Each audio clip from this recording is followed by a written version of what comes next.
Disclaimer: it's inspired by reality, shaped by imagination. What happened on The View that morning wasn't just another celebrity guest gone viral. It was Steve Harvey, a man known for his humor and charm, walking straight into a moral minefield. The topic was supposed to be simple enough. Should the government cancel all student loans, or is that unfair to taxpayers? But when Joy Behar's tone turned sharp and Steve's patience thinned, the friendly banter quickly turned into something else entirely, a full-blown cultural showdown.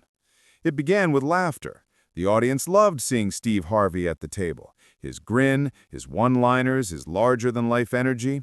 But as Joy pressed him with numbers and moral hypotheticals, that famous smile started to fade. You're saying people who did the right thing, who paid their dues, should foot the bill for people who didn't? Joy challenged. Steve leaned forward, his voice lower than usual.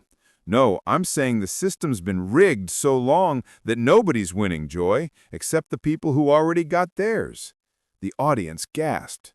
From that moment, the room felt different. The applause stopped, the tension thickened. By the time the segment ended, Joy was visibly frustrated, and Steve had pushed back harder than anyone expected. What followed wasn't just a debate about student loans, it was a raw clash over fairness, privilege, and what America really owes its people. And when Steve finally stood up, the look on his face said it all. This conversation wasn't over. The studio lights dimmed just enough for that signature View energy to buzz through the crowd. Joy Behar shuffled her cards, glanced toward the camera, and flashed that practiced smile. Welcome back to The View, everyone. Today, we've got the one and only Steve Harvey with us. You know him from Family Feud, Judge Steve Harvey, and about 50 other things that make us laugh. Steve, it's great to see you. The audience cheered as Steve walked onto the stage in a crisp gray suit and a tie that looked like pure confidence. He hugged Whoopi, shook hands with Sonny Hostin, nodded to Alyssa Fair Griffin, and saved Joy for last. Their hug looked friendly enough, but there was an undercurrent there. You could see it in Joy's grin. She was ready for him. Steve leaned into the couch, flashing that easy smile. Good to be here, Joy. I've been watching y'all tear people up for years. Thought I'd see what it feels like from the hot seat. Laughter rippled through the audience. Joy tilted her head. Well, Steve, today we're not tearing anyone up, just asking the big question. Should the government wipe out all student loan debt, or is that unfair to taxpayers? Steve rubbed his hands together. All right, let's get into it. Whoopi jumped in first. Millions of Americans are drowning in debt, and most of them didn't come from money. For a lot of folks, college was supposed to be their way out. Steve nodded. That's right. You're talking about a system that's been broken since before I was born. People were told education was the ticket. Now they got the ticket, but the show costs more than their whole paycheck. Joy raised an eyebrow. But Steve, people choose those loans. Nobody forced them to sign the paper. Shouldn't personal responsibility count for something? The room went quiet for a beat. Steve looked right at her. Joy, that's easy to say when you didn't start 10 steps behind. Responsibility's real, but so is the trap. They said go to school, you'll be fine. Now you got folks paying loans into their 50s while billion-dollar corporations get tax breaks like it's a sale at Macy's. The audience erupted in applause. Joy let it ride, smiling tightly. Okay, but if we cancel everyone's debt, what about the people who already paid theirs off? Are they just out of luck? That doesn't sound fair either. Sonny interjected. Maybe it's not about fairness to the past, it's about fixing the present. Steve nodded in agreement. Exactly. You don't stop giving people medicine just because somebody else didn't get cured 20 years ago. You heal who you can now. The crowd clapped again, louder this time. But Joy wasn't done. She leaned forward, her tone sharpening just a touch. So what, Steve? You want the government to just print money and hand out forgiveness like candy? You really think that's sustainable? Steve's laugh was short, not his usual hearty kind.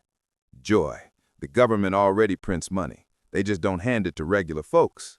They hand it to defense contracts, bailouts, and billion-dollar corporations that somehow can't pay their workers. There it was, the spark. Joy crossed her legs and gave that knowing smirk she used when a guest was walking into deep water. So you're saying there's no personal accountability anymore? That's a dangerous message, don't you think? Steve straightened, eyes narrowing just slightly. I'm saying accountability is a two-way street.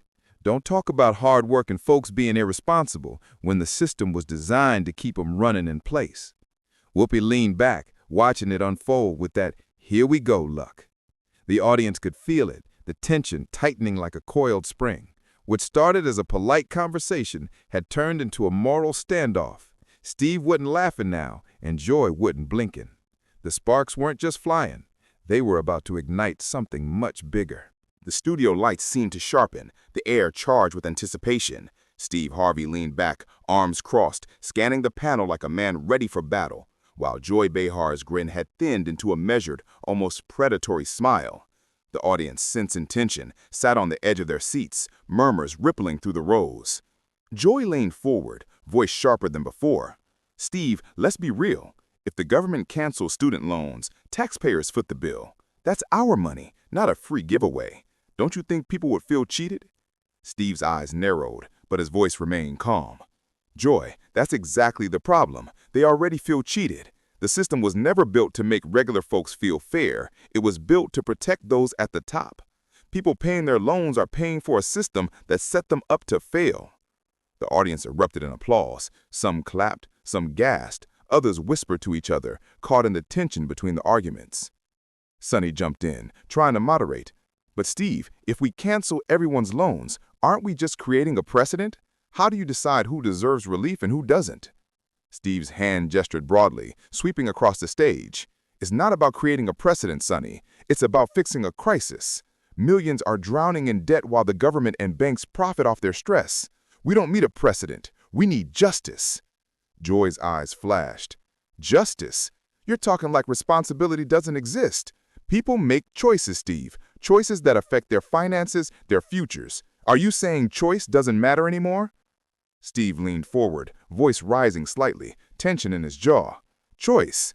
Let me tell you something. When you're told, go to college, it's your ticket to success, and then you graduate with $60, $70, even $100,000 in loans, that's a trap, not a choice." The audience reacted instantly, some cheering Steve's passion, others frowning at the intensity. The room felt alive, vibrating with the clash of ideals. Sonny jumped in, trying to moderate. Joy tapped her hand on the table, sharp and deliberate. "So what? Are we just supposed to hand out forgiveness like candy? People need to take responsibility for their mistakes. That's life. That's what makes society function." Steve's tone grew fiery. "Mistakes? This isn't a mistake, Joy. This is a system designed to take advantage of people who are trying to get ahead. You call it a mistake, I call it exploitation." Whoopi raised her hands, trying to mediate. "Let's calm down a bit. Both sides make sense. Steve's talking about fairness and hardship. Joy's talking about accountability. Isn't there a middle ground?" Steve shook his head, voice firm. "Middle ground? People are drowning, Whoopi. They need relief now. Middle ground is fine for dinner conversation, but it doesn't pay your bills or your rent." The audience applauded again, some shouting, "Exactly," and "Tell it, Steve." Joy's face softened for a second, then hardened again. "I get that people are struggling, Steve. I really do. But canceling all loans doesn't solve the underlying problem. It's like giving medicine to someone while letting the disease spread." Steve leaned forward, voice almost shaking with emotion. "And that's exactly why I'm standing here. People are sick with debt. They're dying under interest rates and inflated costs. And every time someone like me or you or anyone in power says, 'Wait your turn,' that sickness grows. That's the disease, Joy, and it's time to treat it." The audience erupted. Some stood, clapping, cheering. Others just stared, stunned by the raw intensity. Joy straightened, voice cutting. "Steve, you make it sound like taxpayers are villains. Most of us are working hard, saving, trying to live responsibly. Should we be punished for that?" Steve's eyes blazed. "Punished? You don't get it. The taxpayers are already paying. They're paying in interest, in hidden fees, and people losing homes and jobs because they can't handle the burden. This isn't punishment. This is reality." The audience leaned forward as the tension climbed. Even Sonny and Whoopi exchanged uneasy glances. Steve's words were no longer about policy. They were about pain, frustration, and lived experience. Joy's voice rose, almost a shout now. "And fairness, Steve. What about fairness? You can't just wipe out debt for some and expect the world to be okay." Steve slammed his hand on the table, not in anger, but to emphasize the weight of his words. Fairness. Look at what's happening. The system isn't fair, and if we don't act, people will continue to suffer. You talk about fairness as if it's some abstract concept. It's not. It's survival. The crowd went silent for a beat, the words hanging heavy in the air. Some whispered, others clutched their hands to their faces. Joy straightened, trying to maintain composure. Steve, I respect your passion, but I just can't agree with sweeping forgiveness. That's reckless. Steve leaned back, exhaling sharply, eyes fixed on her. Reckless. I call it moral courage. You can't fix the system by hiding behind rules that were designed to hurt people from the start. You can't be fair to a system that's never been fair to begin with. The studio fell quiet, the tension palpable, each word hanging like a spark over dry kindling. For the audience, it wasn't entertainment anymore. It was a reckoning. And as the cameras panned across the stunned crowd, one thing was clear. This conversation was about to reach its breaking point. The room had shifted from lively debate to a charged arena of raw emotion. Steve Harvey leaned forward, his eyes scanning the panel and audience like he was about to make them feel every word he had lived. Joy Behar, equally poised, had that razor-sharp look in her eyes, the one that said she wouldn't let anyone bulldoze her perspective without a fight. Steve's voice softened, but the weight in it carried through the studio. Joy, let me tell you something. I didn't grow up with handouts. My mama worked 2 jobs just to keep food on the table. She sacrificed so I could have a better chance. And when I look at these kids graduating, drowning in debt, trying to get a foothold in the world, it breaks me. A murmur of empathy ran through the audience.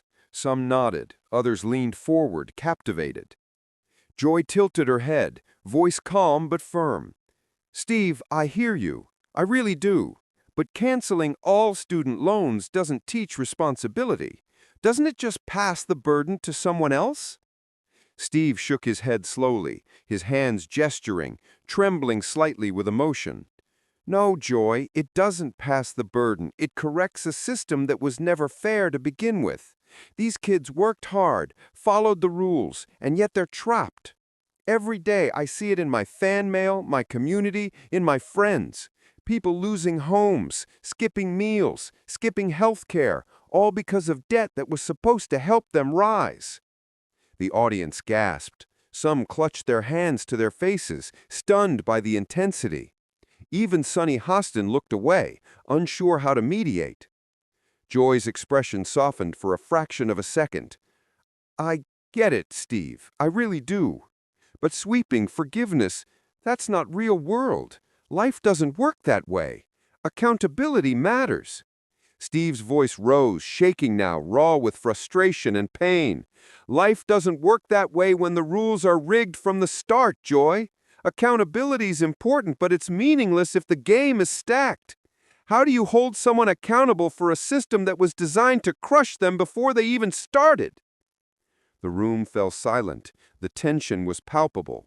Every camera angle captured the sweat on his brow, the quiet intensity in Joy's eyes, the audience frozen in a mix of admiration and shock. Steve leaned back, his voice dropping to a near whisper, carrying the weight of every personal story he had witnessed. I've had fans write to me, kids who took out loans to chase a dream, now working 2, 3 jobs just to pay off debt that grows faster than their paychecks. Parents who co-signed loans and now can't retire.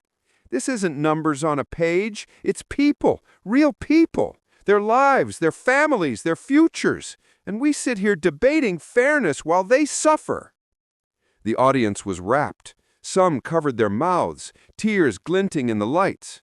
Even Sonny Hostin looked away, unsure how to mediate. Joy's voice was quieter now, almost reflective. I hear that, Steve. I really do. Steve leaned in, his eyes flashing with a mix of determination and pain. Joy, I'm not asking for sympathy. I'm asking for understanding. We've built a world where kids are punished for trying to get ahead, where the system profits off their dreams. And if we don't do something now, all the speeches, all the good intentions mean nothing. Nothing. The applause was immediate, spontaneous. People rose to their feet, some yelling, some silent but moved. The emotional charge was palpable. Steve Harvey had transformed policy debate into human drama, and everyone in the studio could feel it. Joy's posture softened completely. Her hands rested on the table, her voice steady, but quieter than before. "I won't lie, Steve. You've made me think. You've made me feel what's at stake in a way I haven't before." Steve exhaled, letting a small, almost imperceptible smile escape. "That's all I ask, Joy. Think about the people behind the numbers. That's all." For a long moment, neither spoke. The audience held its collective breath. The energy in the studio had shifted from confrontation to a quiet reckoning. And that's when the first hints of the breaking point began to show. When passion meets principle and neither side is willing to back down, the clash teeters on the edge, ready to explode. The air in the studio had gone from tense to electric. Steve Harvey sat upright, eyes flashing, jaw tight, hand clenched on his knees. Joy Behar leaned forward, voice sharp and deliberate, her tone a mix of incredulity and moral indignation. The audience was silent now, sensing that what was about to happen would push this debate past reason and into something raw, personal, and unforgettable. Joy's voice cut through the room. "Steve, I just don't get it. You're asking taxpayers to shoulder a burden for people who chose to take loans. That's not fairness. That's pandering." Steve's smile, usually easy and warm, was gone. He leaned forward, voice low but firm, shaking slightly with controlled intensity. "Pandering? Joy, that's exactly the problem. You call it pandering because it doesn't affect you. I'm talking about families paying $20,000, $30,000 a year on interest while the system ignores them. You can't call it choice when the game's rigged against them." The audience erupted with cheers, some shouting yes and others nodding in agreement. But the counter-murmurs began as well, people on the edge, debating in real time whether responsibility or relief mattered more. Joy's hand slammed on the table. "You make it sound like it's evil to want the system to work for everyone, including those who've been responsible." Steve's eyes flashed, the calm he had been maintaining now breaking into pure emotion. "Responsible? Responsible? Do you know how many people are working 3 jobs, skipping food, skipping rent, just to make your definition of responsible? That's not responsible, that's surviving. And surviving in a rigged system isn't a moral victory, it's oppression." The room went dead silent. Even Whoopi and Sonny leaned forward, feeling the tension almost physically. Steve's voice rose, shaking with a mixture of frustration and pleading. "Joy, you've been debating numbers and fairness like this is some abstract problem. It's not. It's blood, sweat, and tears. It's real lives, real families, real futures. And if we don't do something, we're complicit in their suffering." Joy's face hardened, her usual humor stripped away. "And what about fairness, Steve? What about the principles that hold a society together?" Steve's hands shot up, almost in despair. "Fairness? I've lived enough to know that fairness didn't put me through college, it didn't pay my rent, and it didn't save my fans from ruin. Fairness is a luxury when the system has been rigged for decades." The tension was unbearable, every second stretched like a rope about to snap. And then, with a sudden, deliberate motion, Steve stood up, pointing at Joy and the panel. "I've had enough of talking hypotheticals. I'm done with the excuses. If the system won't fix it, we have to speak the truth loud enough for everyone to hear." The audience gasped again, some rising to their feet. Alarms of shock and awe filled the room. Even the co-hosts were frozen. Joy's mouth opened as if to respond, but Steve didn't wait. He turned toward the cameras, pointing emphatically. "This is the reality of America today. Debt is drowning our youth, and if we can't even acknowledge that, we're all part of the problem." And with that, Steve Harvey walked off the set. The studio erupted, applause, cheers, gasps, and shocked murmurs blending into chaos. The camera scrambled to follow him, but he disappeared backstage, leaving the panel stunned, the audience electrified, and a debate that had once been theoretical, now painfully, undeniably human. The tension lingered, thick as fog, as producers whispered frantically, and the co-hosts tried to regain composure. Steve's walk-off wasn't just a dramatic exit, it was a statement, a line drawn, a moment that no one in the studio or watching at home would soon forget. The cameras cut to a wide shot of the panel, now awkwardly quiet. The audience, still buzzing, shifted in their seats, exchanging whispered comments. Some clapped hesitantly, unsure how to react. The usual view energy, laughter, chatter, applause was replaced by a stunned silence that spoke louder than any words could. Joy Behar sat back in her chair, hands folded, eyes still fixed on the spot where Steve Harvey had just walked off. Her smile, forced and tight, flickered briefly as she addressed the viewers. Well, that was something, wasn't it? Steve clearly had strong feelings about student debt, and I think we all saw just how passionate and frustrated he is.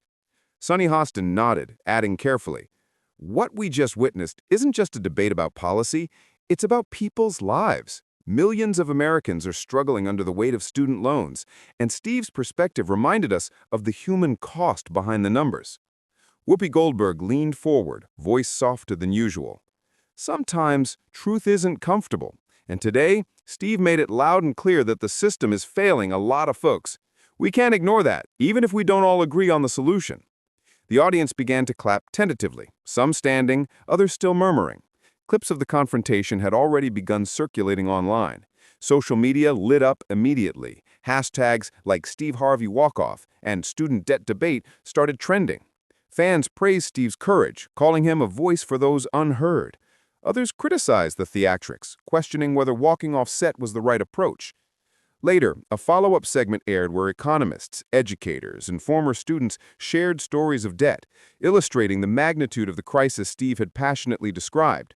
Many admitted they hadn't fully understood the stakes until seeing his raw, emotional confrontation. Off-camera, producers reported that Steve had met privately with staff to discuss ways to support student debt awareness campaigns.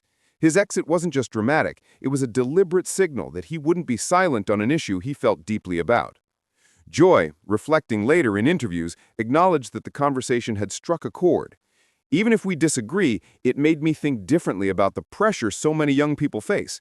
That's what a conversation like this is supposed to do, push us to confront uncomfortable realities." By the next morning, the episode dominated headlines. Steve Harvey walks off the View over student loans, and Celebrity Clash sparks a national debate on debt relief. Clips amassed millions of views, with viewers dissecting every word, every gesture, every heated exchange. In the studio, the aftermath was quiet but potent. The audience had seen more than a debate. They'd seen conviction, frustration, and empathy collide in a way that transcended policy discussion. The energy from that 1/10th morning lingered, reminding everyone that sometimes standing up for what you believe isn't just about winning an argument. It's about giving voice to people who've been unheard for too long.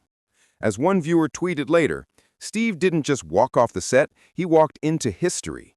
That's a conversation America can't ignore. If you enjoyed this powerful moment, subscribe for more celebrity confrontations, emotional showdowns, and unforgettable TV moments. Drop a comment below. Do you think student debt forgiveness is fair, or are taxpayers being asked to shoulder too much?